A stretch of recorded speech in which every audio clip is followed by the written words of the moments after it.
It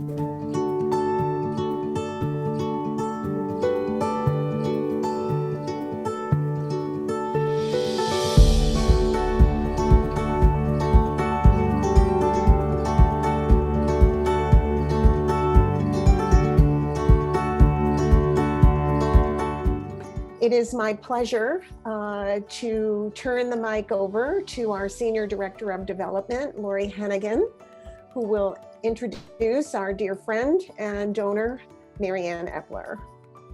Thank you so much, Mara. It is truly my pleasure to introduce Miss Mary Ann Ebbeler as the donor representative for this evening. Mary Ann actually graduated from Utah State with a Bachelor of Science in Medical Technology, and she supports 2 awards here in the College of Science, in addition to several other scholarships across Utah State, including family scholarships in the Huntsman School of Business, as well as the EEJ, College of Education and Human Services. Mary Ann has devoted her time, talent, and treasure very generously to several organizations during her life and is now enjoying retirement, continuing to invest in philanthropy in all of her incredible ways. And so with that, I will turn the time over to Mary Ann to share a little bit about philanthropy. Thank you, Lori, for those kind words. I'm really honored to be asked to share some thoughts on why philanthropy is important to me. And I've been thinking a great deal about the last couple of weeks, and I kind of have boiled it down to it's a threefold thing. Number one and foremost is it's a chance to assist somebody in their educational goals. I can't write their papers, I can't take their exams or give their oral reports, but hopefully I can help financially to take some of the pressure away from them while they're going to school. Second, it's to honor my parents and leave a legacy for my children and my grandchildren, so they have a clear sense of the value that I place on service, education, paying it forward, and the knowledge of knowing that one person can make a difference. And third, it follows the example of past generations of the value that they have placed on education. My mother's mother was the 5th of 8 children, and she lived in Willard, finished the 8th grade, and wanted to go to high school. And the closest high school was in Brigham City, and her father didn't want her riding a bike to and from Brigham City. I totally understand this. And so she repeated the 8th grade several times. And she had a younger sister, and I think about the time she wanted to go to high school, the family made arrangements for the 2 girls to stay in Brigham City during the week to attend school. My grandmother did graduate from Box Elder High School in, I think it was like 1913. And Willard still doesn't have a high school, but of course they have buses.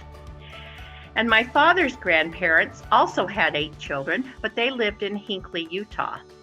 And they decided that they didn't have enough funds or wherefore to educate all the 8 children. And so they came up with the plan that they would send the oldest to college. And when she finished, then she would help the next one. And then the next one would help the next one, and so forth. And so Aunt Retta attended the University of Utah and graduated June 1908. But then she was married in October of that year. So that plan kind of went out the window. It was great in theory, but it just didn't work. And so, of course, my dad's mother never had a chance for additional education. But when my father decided to go to college and had some money saved, he went up and he lived with his Aunt Retta and Uncle Dave. And he would work around the house for his room and board. One of the jobs he had was to dig out a basement. I can't imagine how you do that. But anyway, he did it. But I love the fact that both families felt it important to educate their daughters. And I'm a firm believer that you educate a female and you'll educate a family. Both of my parents attended and graduated from the Agricultural College, as it was called back then, during the Depression. And I heard stories of the struggles that they witnessed all the time. My dad would tell me about 4 young men that came together to go to school.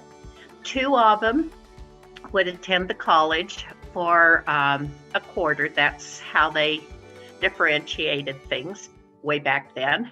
And 2 would work, and then they would flip-flop until all 4 of them had a college degree. And I'm just thinking, oh my gosh, that's incredible. They also told me that the dairy building gave free buttermilk because it was a byproduct of making ice cream, and how that filled more than one student's stomach.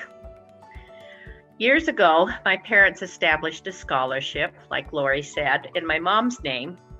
And I used to watch the joy that this would give them when they'd yearly get to go up to Logan and meet the recipient. And they had so much fun doing that. It was just a highlight of their year. And when I was going through a divorce, I moved from California to Bountiful, hopefully to help take care of my parents and help them. And I became the chauffeur that took them on these yearly trips up to Utah State. And as a bystander, I'd just sit and watch and see what was happening. And it didn't take me long to discover that this was something that I wanted to be a part of. This was a win-win. The donors loved the opportunity to help students, and the students needed the help. And so it was just a great thing. And so I went up to Utah State, and at this time I was trying to buy a house. I had 3 students, 3 of my children in college, and the house needed a ton of work on it, and I was working as a med tech in Salt Lake. But Utah State was willing to work with me, and so I would send money up, and it took me 5 or 6 years to get this scholarship fully funded. Some of the money came from a bonus I would get at work, or maybe some overtime, or maybe some differential pay because of working a holiday or something like that. Or during the summer, it was fairly easy because I wasn't spending much money at the grocery store because I had a garden and I basically ate what was in the garden. And there were times I would wonder if I'd ever finish funding this scholarship.